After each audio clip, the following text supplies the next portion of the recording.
there's an entire alternative universe in terms of investments, right? So private equity, I would also say, is part of that. And the interesting thing about this year, I would say, from an asset allocation point of view, is that 2008 drops off the 5-year projections. Yeah. So from on a 3-year and a 5-year basis, there's going to be a lot of people that are wondering and saying, gee, I'm paying 1 in 20 or 2 in 20 to underperform the market by a large Here's margin. a piece from the article. Let's talk about this, Jason. I thought it was a great article, nice summary of the huge challenges. This is called Hot Car.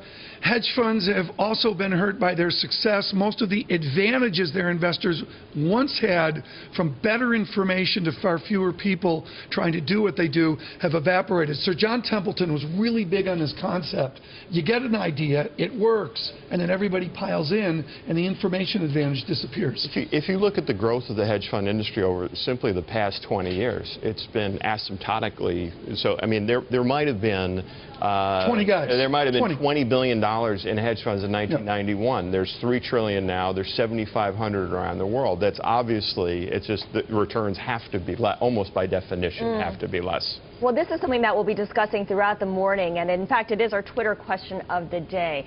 Is investing in hedge funds for suckers? Again, you do not want to miss this week's. Barofsky's nodding his head. Barofsky's going, yep. Tweet us at the Surveillance with your answer and also your thoughts on the cover. That's not true, Tom. I mean, I think it depends on what hedge fund. I think going back to that point, I mean, there's going to be some investments that are good, and there's going to be a lot that are bad. 2 and 20, 2% gross. It's what, 5 times more expensive than a typical mutual fund?